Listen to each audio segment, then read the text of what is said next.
Hi, இன்னைக்கு Baakiyalakshmi kitchen பிளாக்ல தால்மா பார்க்கலாம் வாங்க. எல்லா காயும் போட்டு பருப்பும் போட்டு தால்மா செய்யலாம். எப்படி செய்யறதுன்னு பார்க்கலாம் வாங்க. தால்மாக்கு தேவையான பொருள்லாம் எடுத்து வச்சிருக்கேன். இப்ப தால்மா செய்யறதுக்கு பைத்தம்பருப்பு இந்த ஒரு டம்ளர்ல எடுத்திருக்கேன். இதை நல்லா கழுவிட்டு நல்ல தண்ணியில தான் ஊற வச்சிருக்கேன். இதை அப்படியே சேர்த்துக்கலாம். அதே இந்த டம்ளர் அளவு தான் துவரம் பருப்பு எடுத்து நல்லா கழுவி நல்ல தண்ணியில தான் ஊற வச்சிருக்கேன். அதையும் இதுல சேர்த்துக்கலாம். இது எல்லா காயும் போட்டிருக்கு. மஞ்சள் பூசணிக்காய், வெள்ளை பூசணிக்காய், அவரைக்காய், பீன்ஸ், கத்திரிக்காய், வள்ளிக்கிழங்கு, கேரட்டு, இந்த காய் வரைக்கும் போட்டிருக்கேன். இன்னும் நம்ம வாழைக்காய் எல்லாம் போடலாம். என்கிட்ட வாழைக்காய் இல்ல, அதனால இந்த காய் வரைக்கும் தான் நான் போட்டிருக்கேன். இதையும் இந்த குக்கர்ல சேர்த்துக்கிறேன்.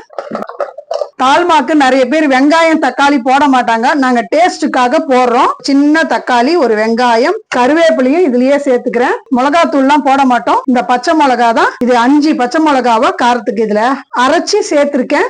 அரைமுடி தேங்காய் துருவி வச்சிருக்கேன். அதையும் இதுல சேர்த்துக்கிறேன். இப்போதைக்கு அரை உப்பு சேர்த்துக்கிறேன். அப்புறம் வேணும்னா சேர்த்துக்கலாம். அந்த பருப்போடு சேர்ந்த தண்ணி, இது பச்சை மிளகா அரைச்ச தண்ணியும் இதோட சேர்த்துக்கிறேன்.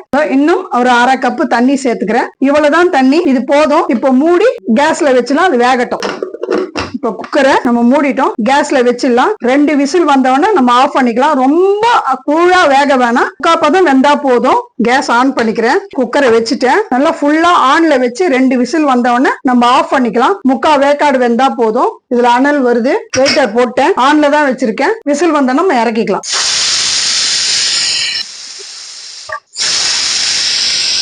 2 விசில் வந்துச்சு. இறக்கி வச்சுக்கலாம். இதுக்கு மசாலா பொடி ஒண்ணு அரைச்சிக்கலாம். வானலியை வச்சுக்கிறேன். தால்மாக்கு பொடி அரைச்சிக்கலாம். மிளகு ஒரு 15 மிளகு எடுத்திருக்கேன். சீரகம் அரை ஸ்பூன் எடுத்திருக்கேன். சோம்பு அரை ஸ்பூன், ஒரு பிஞ்ச் அளவு வெந்தயமும் சேர்த்துக்கிறேன். ஒரு 5 மிளகாய் போட்டிருக்கேன். நல்லா சீரகம் வெடிக்குது பாருங்க. இது லைட்டா வறுத்தா போதும். கருகி போறா போல வறுக்க வேண்டாம். இது நல்லா வறுத்துட்டேன்.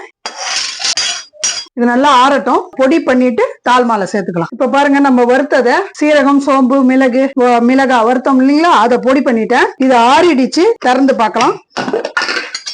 பாருங்க, தால்மா இது இன்னும் கொஞ்சம் 3/4 வேக்காடுல எடுக்கணும். கொஞ்சம் வெந்துருச்சு. இதுல மஞ்சள் பொடியும் பே லீஃபும் நான் போட்டதை வீடியோல காட்டல. ஆனா இதுல மஞ்சள் பொடியும் பே லீஃபும் போடணும். இப்போ இத தாளிச்சுக்கலாம். இந்த பவுடரை இதுல சேர்த்துட்டு தாளிச்சுக்கலாம். நான் கேஸ் ஆன் பண்ணிட்டு அகல பாத்திரம் வைக்கிறேன். சூடாகட்டும். இது 3 ஸ்பூன் எண்ணெய் விடுறேன். இதுக்கு கடுகு, ஒரு உளுத்தம்பருப்பு எல்லாம் போட்டு தாளிக்க வேண்டாம். சீரகம் மட்டும் போட்டா போதும். பொரிஞ்சிடுச்சு. இது தால்மாவை இதுல ஊத்திக்கலாம்.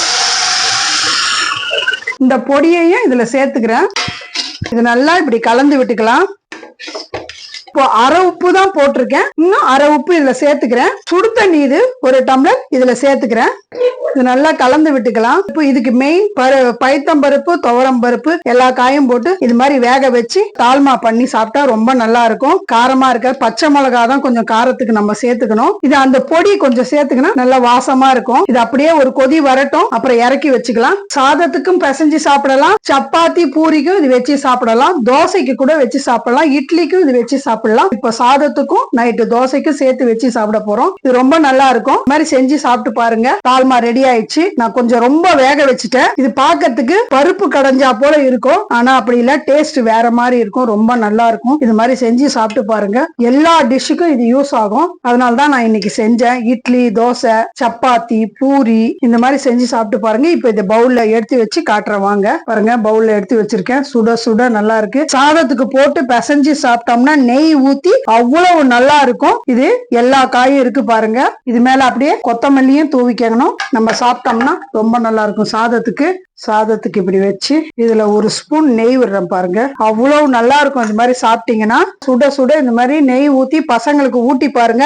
எல்லா காயும் சாப்பிடாத பசங்க கூட இது மாதிரி செஞ்சு கொடுத்தீங்கன்னா சாப்பிடுவாங்க. காரம் மட்டும் கொஞ்சம் கம்மியா போட்டுக்கோங்க. பாருங்க எப்படி இருக்கு. இதுக்கு கார சாரமான ஒரு வறுவல் வச்சுக்கிட்டீங்கன்னா ரொம்ப நல்லா இருக்கும். பாருங்க, நான் மரவள்ளி கிழங்கு வேக வச்சு வறுத்து வச்சிருக்கேன். இதுக்கு கொஞ்சம் கார சாரமா நல்லா இருக்கும். இந்த வீடியோ உங்களுக்கு பிடிச்சிருந்தா பாக்கியலட்சுமி கிச்சன் விளாக்கு லைக் பண்ணுங்க, ஷேர் பண்ணுங்க, கமெண்ட் பண்ணுங்க, சப்ஸ்கிரைப் பண்ணுங்க. பாய். கமெண்ட்ல சொல்லுங்க. இது மாதிரி செஞ்சு சாப்பிட்டு பாருங்க.